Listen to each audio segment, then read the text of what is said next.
Ya, tapi sebagian besar masyarakat kita selalu beranggapan pasar mesti kotor, pasar mesti jijik, dan pasar tidak aman. Bagaimana menurut Anda?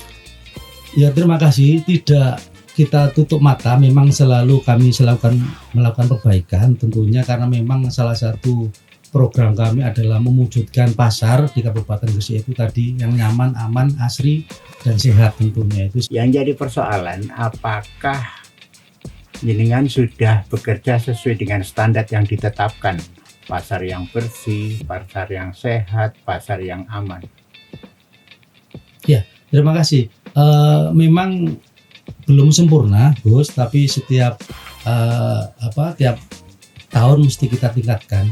Pernah menghitung nggak berapa kira-kira nilai ideal pengelolaan pasar? Baik itu kebersihan, listrik, untuk keamanan, untuk apa, itu ya katakanlah minimal itu per pasar minimal 100 juta, Gus.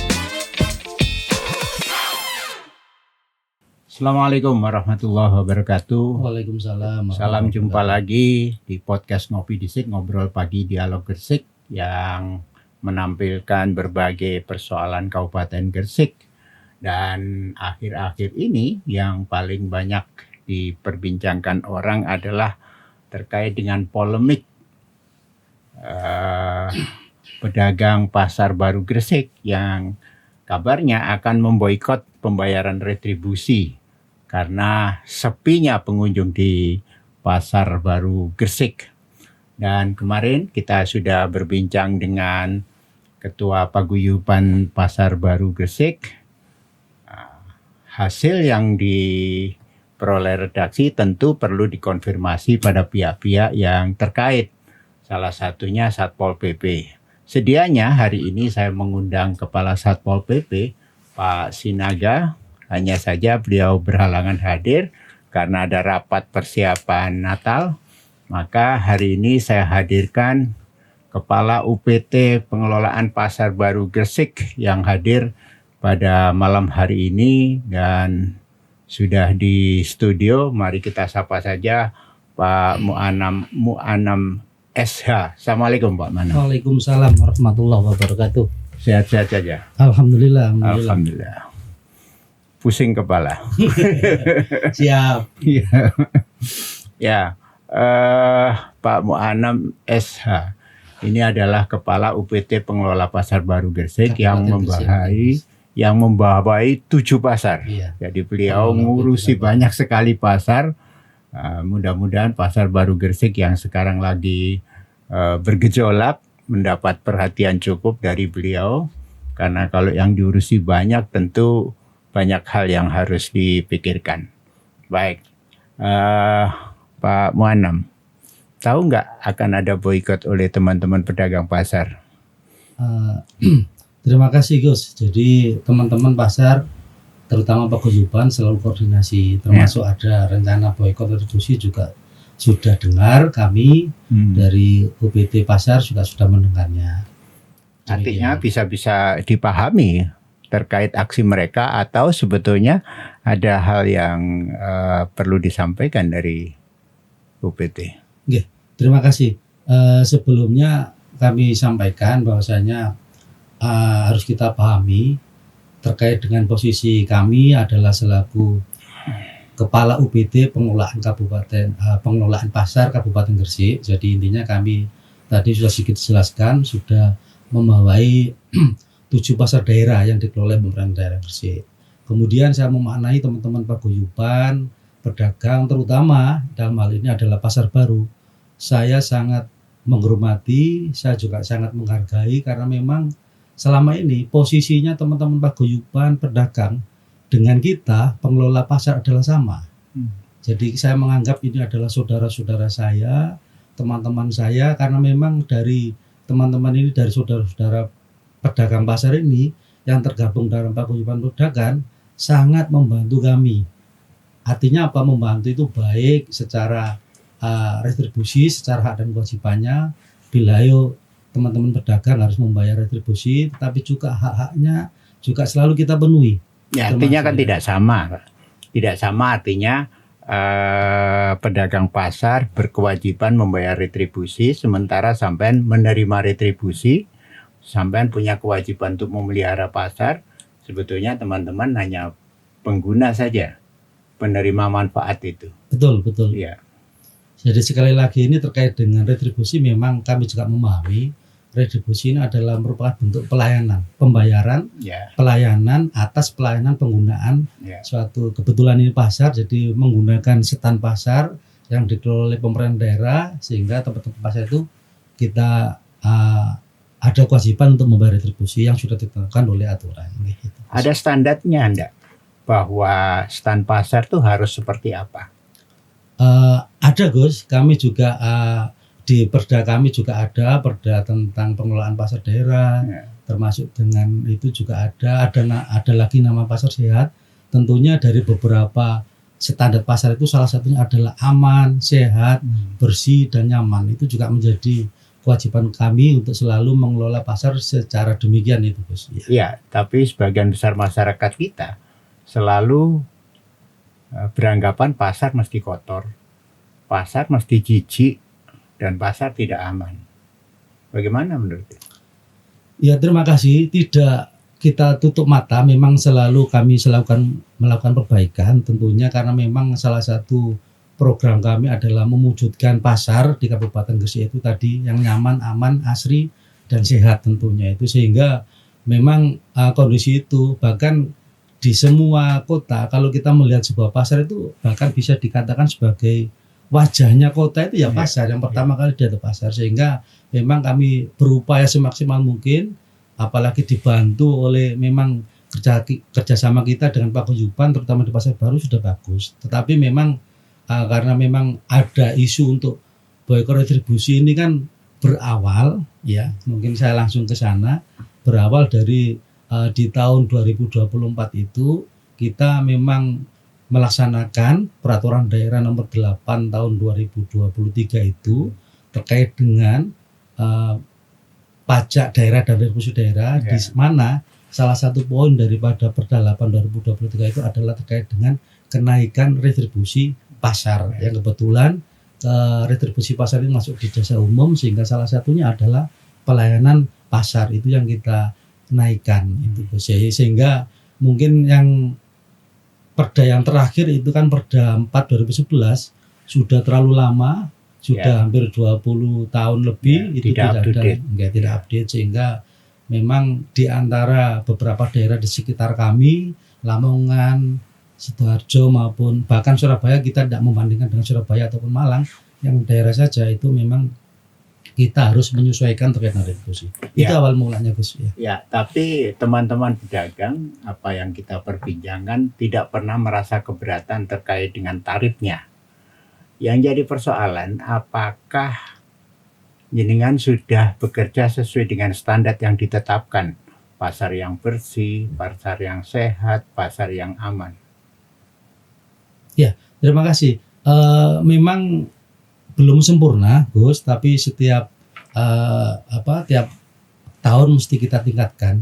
Sekali lagi memang ini kan suatu retribusi pelayanan, harus kita sertai dengan pelayanan kepada pedagang tentunya. Itu memang kita perlu tingkatkan terus tiap tahun, sehingga memang masih ada kekurangan di sana sini, memang kita akui.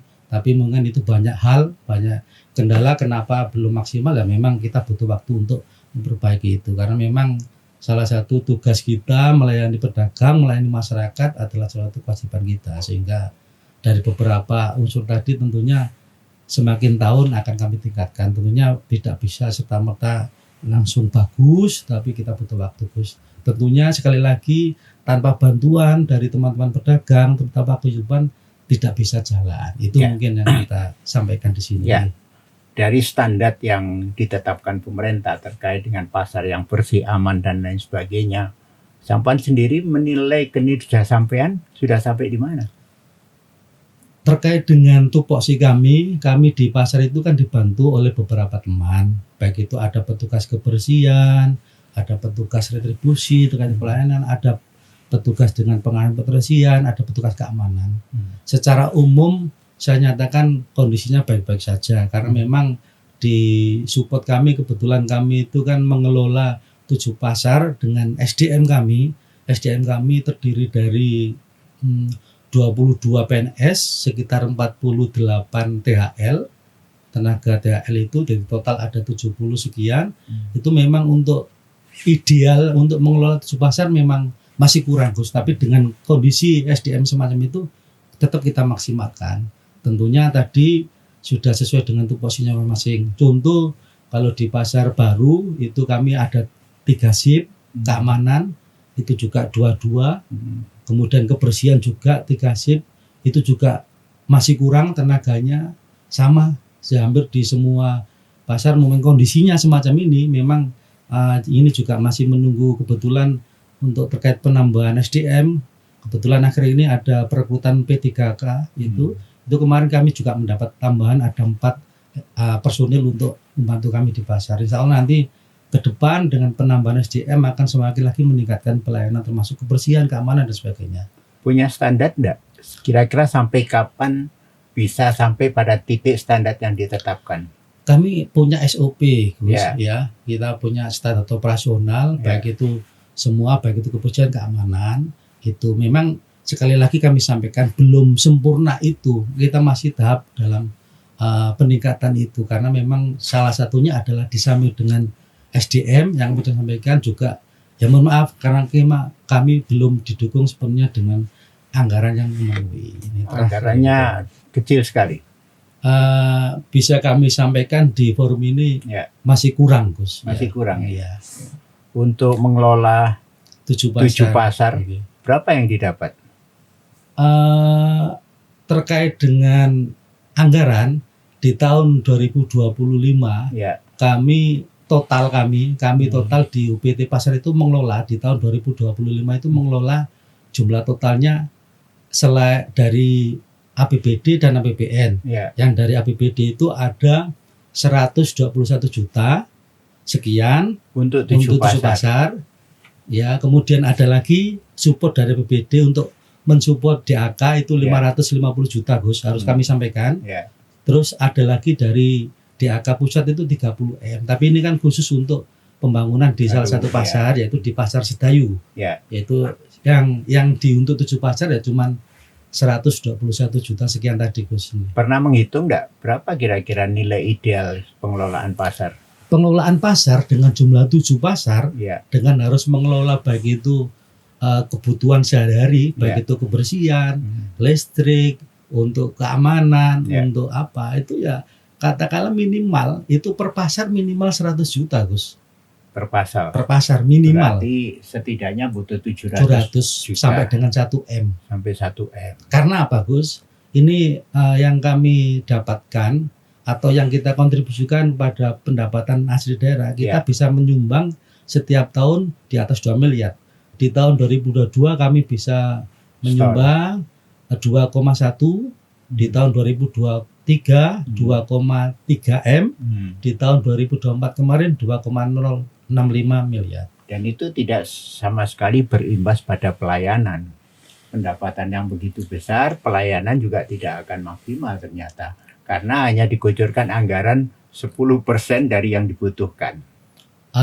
Mudah-mudahan di forum ini dengan memang kondisinya kan semacam ini, mungkin nanti di perjalanan, di perubahan anggaran sebagainya, mungkin apalagi ini kebetulan kita lagi podcast bersama Gus Saiku selaku anggota Dewan juga, mungkin bisa nanti ke depan bisa mensupport untuk menambahkan anggaran di kami. Nanti disampaikan ke komisinya. Iya, siap. Mungkin. Oke, Pak Muannam. Siap. Dampak dari boikot yang mungkin terjadi itu seperti apa? Yang jelas kalau memang, dan saya pun berharap tidak terjadi, Gus. Karena memang selalu kita melakukan pendekatan. Nah, laporan kemarin teman-teman pedagang yang belakang sudah mulai memboikot dan sudah merembet agak ke depan katanya. Tapi dari sisi kami, selaku kewajiban kami adalah tetap untuk melaksanakan aturan, melaksanakan perda, tetap kami sampaikan ke teman-teman petugas di lapangan untuk selalu menyampaikan kepada pedagang tentunya dengan cara yang sopan, cara yang halus, Bu, ini karena kewajibannya saya untuk tetap menagih retribusi tiap hari, tiap bulan tetap kita lakukan. Sehingga dengan edukasi semacam itu mudah-mudahan teman-teman pedagang di pasar, khususnya di pasar baru, tidak jadi memboikot itu Gus. Harapan kami Gus, sehingga kami serta-merta sekali lagi di awal, karena memang posisi kami dalam pedagang insya Allah sama, kami juga pelaksana. Jadi kami cuma melaksanakan aturan oleh yang diatur oleh Perda itu sendiri, sehingga retribusi sekian, dan tentunya dengan yang lainnya lah. Gitu. Sayangnya mereka beranggapan banyak sekali kelalaian yang dibuat oleh UPT dalam memberikan pelayanan pada mereka. Contohnya adalah kebersihan. Sampai pada saatnya ketika mereka mengeluhkan bahwa di hari-hari libur itu petugas kebersihan juga libur, padahal pasar tidak pernah libur. Bahkan waktu lebaran petugas kebersihan libur sampai 4 hari. Kalau sampai 4 hari maka di bagian penjualan basah seperti daging dan lain sebagainya membusuk, lalu keluarlah di sana ulat dan lain sebagainya. Teman-teman berinisiatif untuk membersihkan atas swadaya gitu loh. Artinya mereka merasakan bahwa layanan yang diberikan UPT tidak sesuai dengan retribusi yang dibayarkan gitu loh. Bagaimana menurut Anda?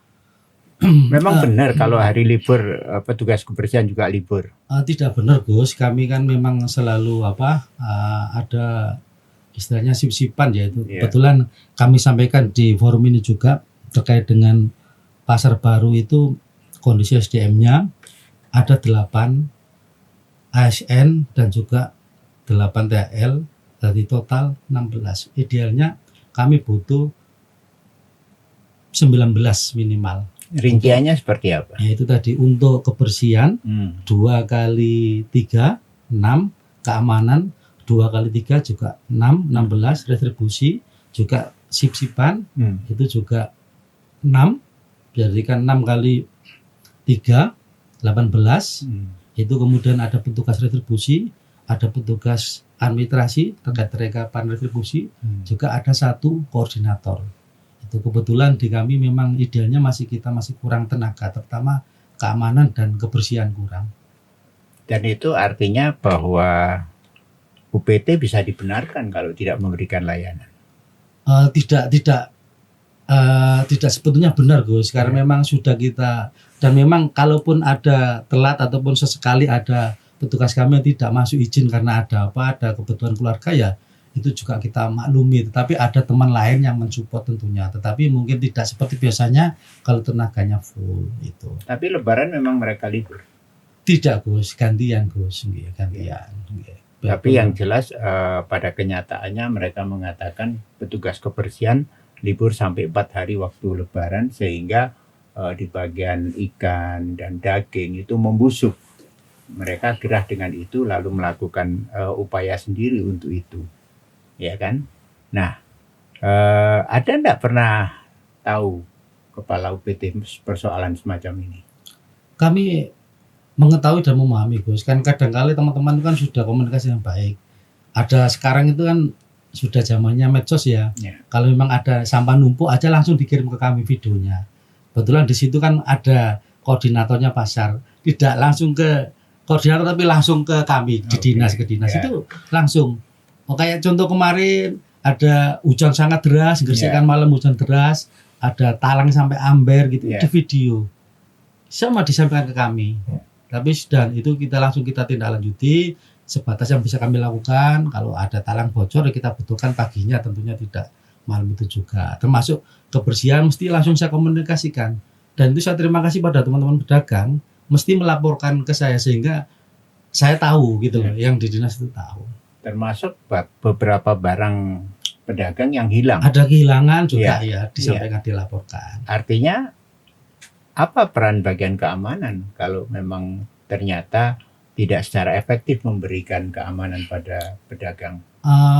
Yang saya ketahui yang pernah lapor ke kami itu dalam tahun kemarin sekali ada kejadian kehilangan barang. Memang barangnya itu menurut teman-teman itu kan ditaruh di luar stand Gus, jadi tidak di ditutup ada rolling door-nya. Ya. Itu ditaruh di luar ditutupi. Tetapi tentu itu menjadi kewajiban kami menjaga keamanan itu. Tapi memang kami merasa kecolongan Gus, itu memang sudah kami sampaikan kepada teman-teman keamanan untuk lebih bagus lagi dalam menjaga keamanan itu, sehingga upaya kami juga tentunya sama. Kami selain dengan orang tadi, petugas keamanan untuk tidak hanya harus keliling setiap berapa kali, bahkan juga kami siapkan untuk CCTV-nya dan sebagainya, itu kami lengkapi tentunya. Dan kemarin itu memang sekali yang ada terjadi kehilangan di salah satu hutan sebelah timur, itu sembako lah, apa itu yang hilang ya. Ya, ada beras, bahkan ada gula yang Sembako, hilang ya. yang kemarin dilaporkan ke Ya, kami. betul. Dan itu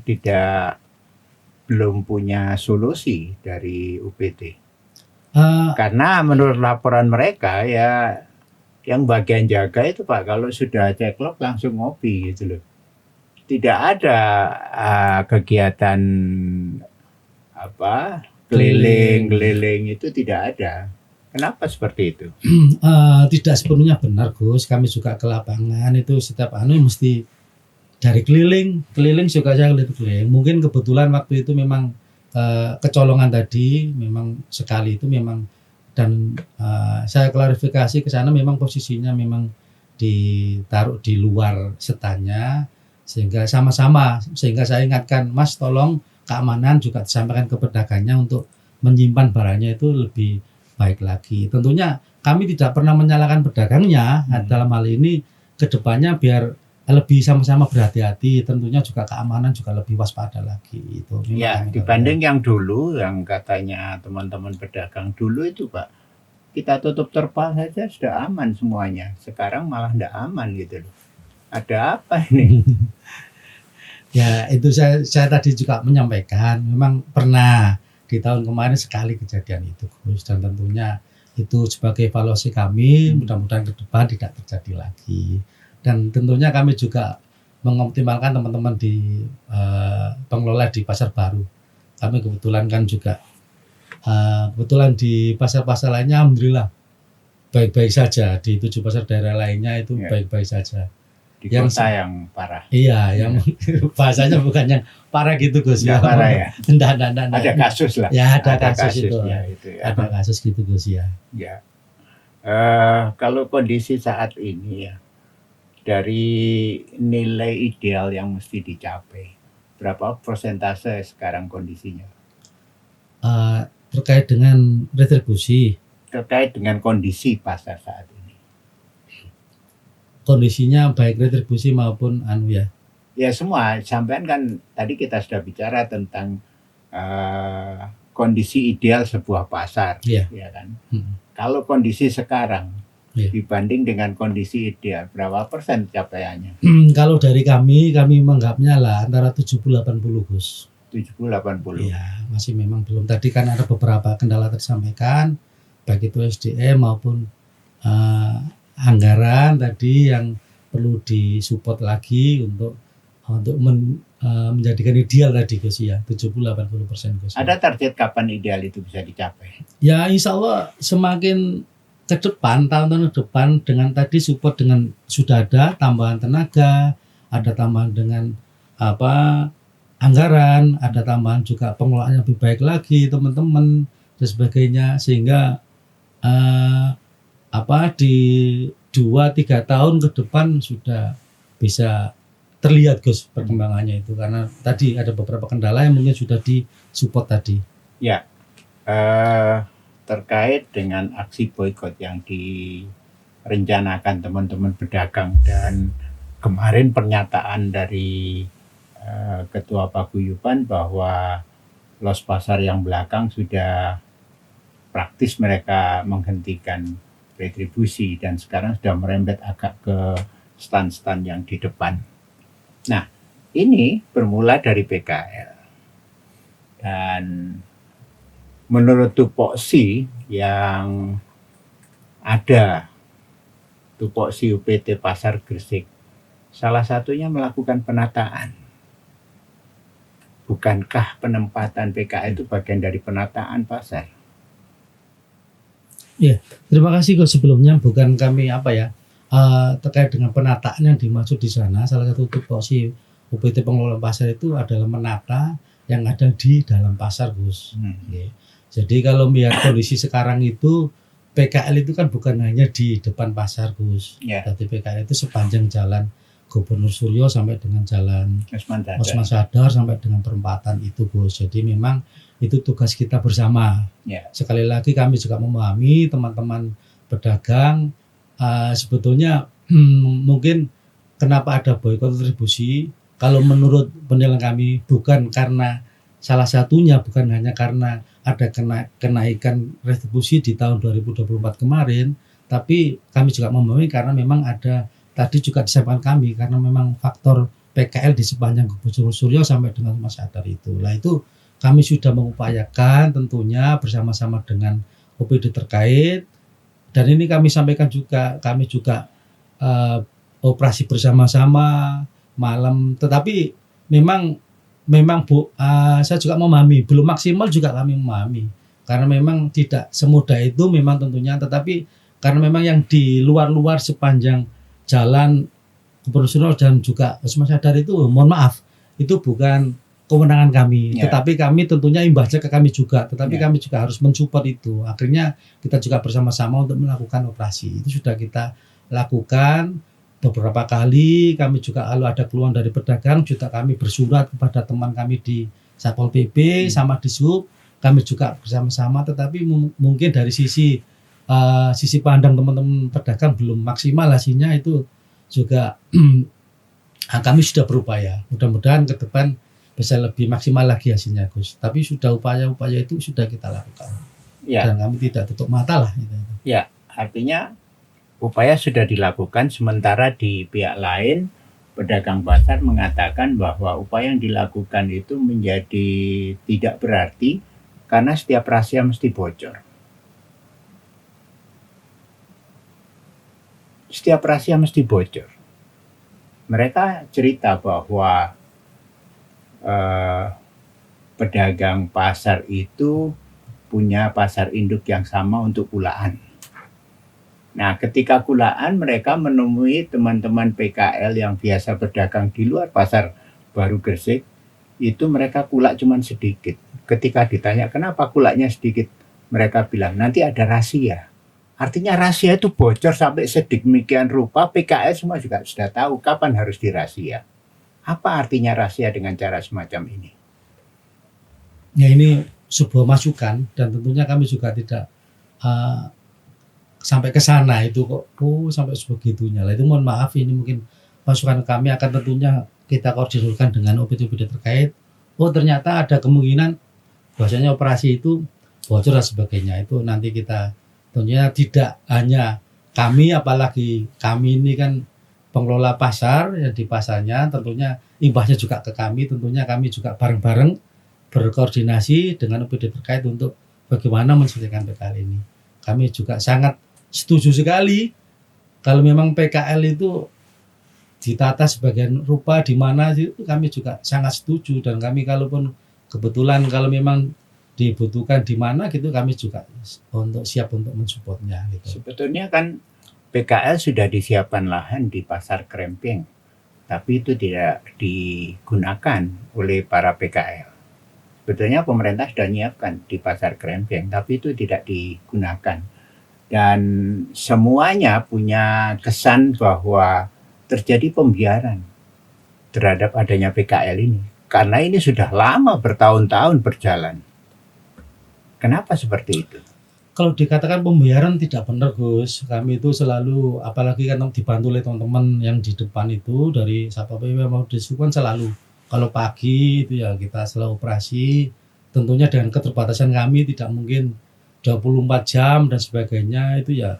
Nanti mungkin dari teman OPD sebelah ya mungkin bisa menjawab itu. Tapi kami sudah mengupayakan untuk itu, tidak ada pembiaran, itu kurang tepat lah, Gus.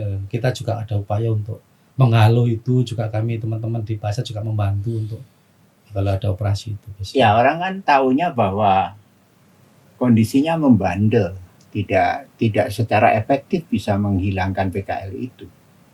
Kan itu masalahnya. Bahkan pernah saya tanyakan, jangan-jangan ada setoran yang diberikan pada dinas-dinas untuk itu.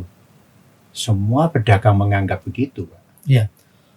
Terkait itu bisa saya sampaikan di sini dan saya pastikan terkait dengan ke UPT Pasar tidak ada adanya uang yang masuk berapapun, tidak ada. Saya pastikan, saya jamin tidak ada terkait dengan upeti atau apa PKL, saya pastikan tidak ada. Baik itu kami sendiri maupun staf kami di bawah, saya pastikan tidak ada. Kalaupun ada, bisa nanti disampaikan, akan kami tindak dengan tegas terkait dengan ada penyalahgunaan kewenangan dari teman-teman kami di pasar. Insya Allah tidak ada. Ya, pedagang taunya bahwa PKL salah melanggar perda dan itu tidak pernah disanksi, tidak pernah dilakukan upaya efek jera supaya mereka tidak ada lagi. Artinya sekian lama, apalagi bahasanya kalau tidak pembiaran. Sekali lagi, kalau pembiaran kami tidak sepakat, Gus. Karena pembiaran kami berarti tidak melakukan apa-apa. Dan itu sudah kita lakukan bersama-sama, tentunya teman yang punya kewenangan untuk menertibkan perda itu kan teman-teman di Satpol PP, sama yang di jalan itu di Sub. Kami juga membantu berkoordinasi bersama-sama untuk itu. Dan sudah kita lakukan. Tapi gimana, saya juga, ya buat dibilang tadi, angel urusannya PKL. Nggak tahu PKL itu karena memang sikile oke atau gimana sehingga sudah kita upayakan tapi kok enggak habis-habis gitu. Padahal kita sudah jaga itu enggak ada keluar, tapi enggak tahu semacam itu. Razia yang dilakukan tidak efektif memberikan efek jera. Satu, karena terjadi bocoran. Mereka tahu kapan dilakukan razia sehingga mereka pula tidak banyak dan mereka datang setelah Satpol PP razia. Itu yang terjadi. Karena sepertinya jam-jam razia pun dibocorkan kepada PKL sehingga PKL bisa menghindari jam-jam razia. Kalau yang itu kami tidak bisa menjawab, Gus. Kalau itu bukan, mungkin saya juga tidak berkompeten untuk menjawab itu mungkin. Ya, kira-kira apa yang bisa dilakukan UPT terkait dengan penyelesaian masalah seperti ini? Yang sudah kita lakukan selalu, kita bersama-sama, sekali lagi bersama-sama dengan OPD terkait, Satpol PP mau Sub, kita selalu bersama-sama berkoordinasi, baik itu melaksanakan rapat koordinasi maupun tindakan operasi sudah kita lakukan. Dan kami sekali lagi kalaupun belum maksimal hasilnya, kami sudah mengupayakan itu, Gus. Masalah dari sisi hasilnya mungkin belum, dari sisi lain-lainnya atau memang ini juga sepertinya kok susah ya, ternyata sulit ya, di mana ya caranya juga kami di luar kewenangan kami tentunya juga mungkin atau keterbatasan kami untuk bisa menjawab itu karena memang terkait dengan penertiban perda dan sebagainya adalah teman-teman di sebelah punya kewenangan. Nah, jadi artinya bahwa pedagang belum punya harapan untuk penyelesaian persoalan ini. Dari kami, dari UPT selalu mengupayakan, sekali lagi kami kan sama dengan pedagang, Gus. Kalaupun pedagang sepi, pasar kami juga sepi gitu loh. Jadi bedanya sekali lagi, jadi kan boleh katakan sampan sama dengan pedagang. Tapi sekali lagi pedagang bayar retribusi jenengan digaji oleh pemerintah. Itu beda artinya. Jangan disamakan. Dari sisi kepentingannya itu tadi, Gus, bukan dari sisi pribadinya. Ya, artinya ada kewajiban yang harus sampan laksanakan dan pedagang menerima manfaat dari apa yang sampan lakukan. Ya, pedagang tahunya bahwa PKL sepi. Ya, pasar jadi ramai karena tidak ada PKL. Mereka bisa berdagang dengan nyaman, mendapat keuntungan cukup, sehingga tidak ada aksi boikot lagi. Di forum ini juga kami sampaikan mungkin ada beberapa hal terkait dengan kenapa sih pasar sepi sekarang itu. Salah satunya memang betul karena adanya PKL, tapi karena memang juga kita pahami di zaman sekarang ini, di zaman modern ini sekarang juga adanya salah satunya selain dengan adanya pasar modern yang lebih dekat dan bahkan sekarang pasar modern juga menjual sama dengan yang ada di pasar tradisional itu. Kemudian ada terkait dengan medsos, dunia sekarang yang online itu juga salah satunya. Memang salah satunya adalah tadi yang utama adalah PKL di depan itu. Sebelum-sebelumnya memang belum semacam ini dan kita juga memahami hal ini dengan di beberapa daerah, di beberapa wilayah juga sama ada penurunan omset terkait dengan pedagang. Itu sebagai PR kami tentunya, tidak serta karena keadaan gini kita diam, bukan. Kita selalu mengedukasi kepada pedagang, kita selalu ngomong sama teman-teman pedagang bagaimana sih cara upaya, dan itu kita upayakan. Pernah di pasar, kasusnya itu bukan di pasar baru, di pasar kota. Kan memang pedagang di sana itu kan pakaian ya. Ya. Itu di lantai 2 itu juga sepi. Sekarang pernah Ya. kita bina, kita bekerja sama dengan salah satu kampus di Surabaya untuk belajari online, jualan online gitu loh. Ya. Itu pun juga pernah dicoba, enggak laku. Nggak berhasil. Iya, enggak berhasil. Alasannya, Pak, kalau saya ngejual sama saja enggak laku, beda kalau di TikTok itu yang jual cantik-cantik sehingga laku. Nah, itu mungkin salah satu upaya kami di pasar kota. Kalau di pasar baru kan kebetulan ini kan sembako ya, sayuran sebagainya. Itu juga kami sudah upaya dengan bank, saya sebutkan dengan BRI. Dengan BRI itu ada namanya pasar ID untuk membuat kayak marketplace yang di pasar itu kita coba itu, kita edukasi.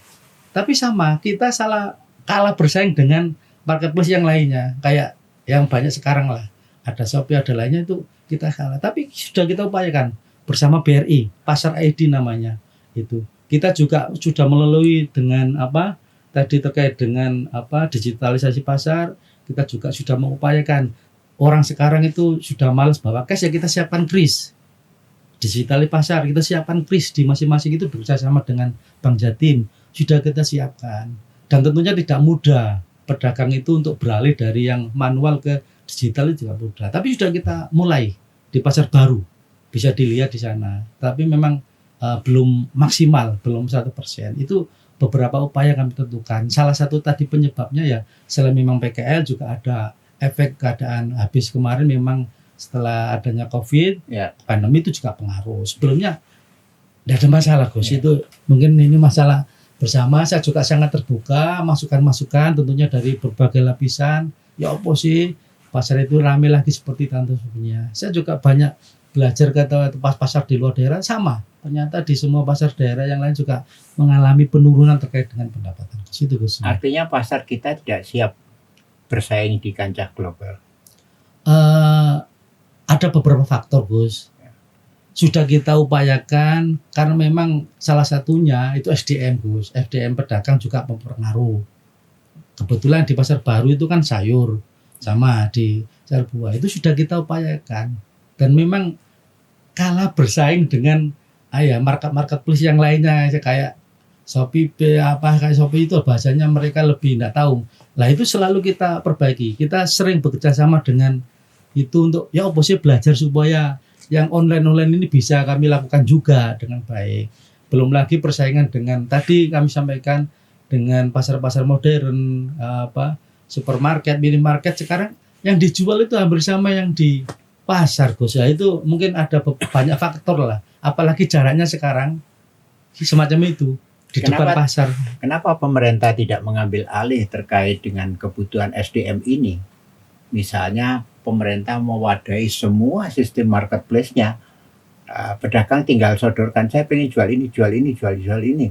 Yang jualkan dan lain sebagainya, yang mengelola marketplace-nya pemerintah. Sehingga ketika ada orang beli, ini kamu kirim ke sana, ini kirim. Kenapa tidak seperti itu ketika kita tahu persoalannya ada di SDM?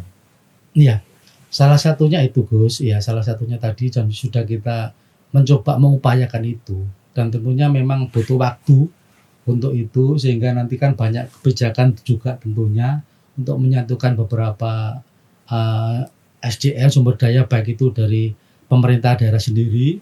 Kami itu kan lingkupnya pasar tentunya. Kalau terkait dengan itu bisa nanti kami bekerjasama dengan bidang Kominfo, ada lagi dengan bidang yang lainnya mungkin yang lebih teknis, lebih kami dengan keterbatasan kami tentunya sudah kita upayakan itu. Saya berharap pun ke depan salah satu solusinya itu mungkin akan kita coba. Ini pengalaman saya di pasar di Jakarta. Ketika saya masuk di stand-stand ikan, itu tidak ada kesan jijik, bau. Semuanya bersih, airnya banyak, semua selalu dibasuh, sistem drainasenya bagus, sehingga kondisinya bersih sekali. Hampir persis lah pasar modern. hampir sama dengan pasar-pasar yang kalau kita lihat di supermarket seperti itu. Kenapa kita tidak menciptakan pasar yang bersih dan sehat semacam itu? Siap Gus, itu akan kita laksanakan. Tentunya tadi banyak hal tadi loh Gus. Nanti saya berharap dengan setelah kita melakukan diskusi malam ini, nanti kita ada beberapa muncul ide atau muncul kebijakan, tidak hanya dari kami, tentunya dari pemimpin-pemimpin kami, pemimpin yang ada baik di eksekutif maupun di legislatif, sama-sama. Ini kebutuhan rakyat, ini kebutuhan pedagang, bagaimana ini kita, tentunya konsep itu dari kami siap untuk berdiskusi dengan itu. Semoga ke depan apa yang kita impikan menjadikan pasar yang betul-betul aman, sehat dan bersih tadi bisa terlaksana. Tentunya tidak segampang dan secepat itu Gus, nanti kami, karena tadi banyak faktor tadi loh. Dengan diskusi kita di malam hari ini, nanti akhirnya muncul ide-ide, muncul kebijakan itu ke depan. Ya, apalagi tadi disampaikan catatannya bahwa anggaran pasar tahun 2023 600 juta, kemudian 2023 tinggal 300 juta, ya. Kemudian di tahun 2024 121, 2025 121 juta. Terjadi penurunan terus-menerus. Artinya bahwa kalau kita mengharapkan kinerja, tentu ini sangat berbanding terbalik dengan penyediaan anggaran yang diberikan oleh pemerintah. Dan secara ideal semestinya pemerintah menyiapkan anggaran antara 700 sampai 1 miliar untuk mengelola 7 pasar. Dan sekarang baru tersedia 121. Kira-kira kenapa pemerintah tidak punya perhatian terhadap pasar? Mungkin Gus, ini kan mungkin di awal tahun, saya pun berharap nanti ada perubahan anggaran, tentunya dengan diskusi juga ada yang terjadi. Kita juga saling memahami di tahun-tahun sebelumnya kondisi pemerintahan daerah, keuangan, kemudian alhamdulillah di tahun kemarin kita kan bagus keuangannya, ada peningkatan, sehingga nanti di tahun 2005 ini tentunya nanti kan ada perubahan anggaran. Diharapkan, saya pun berharap nanti tentunya saya sampaikan pada pimpinan untuk bisa membantu, mensupport untuk menyelesaikan solusi terutama ini terkait dengan pengelolaan pasar di Kabupaten Gresik. Ini saya ngomong ini kan memang faktanya, kami tidak menutup-nutupi. Kami juga berharap teman-teman pedagang, teman-teman paguyuban coba memahami hal ini. Kita sama-sama lah. Tentunya tidak ada pemikiran sedikit pun dari pemerintahan daerah, khususnya dari Dinas Koperindak, lebih khusus lagi UPT Pengelolaan Pasar, tidak ada niatan untuk membiarkan. Tapi karena ini kondisi, kita akan ke depan akan kita perbaiki lagi dengan setelah masukan, apalagi dibantu oleh teman-teman di Dewan, dari beberapa komisi tentunya ada support dari teman-teman sehingga anggaran ke kami ke depan lebih baik lagi sehingga bisa meningkatkan pelayanan kami tentunya dalam pengelolaan pasar. Itu Gus yang ya, dengan setoran retribusi senilai 2 miliar lebih ketika pengucuran anggaran begitu minim, ini merupakan hal yang kontradiktif.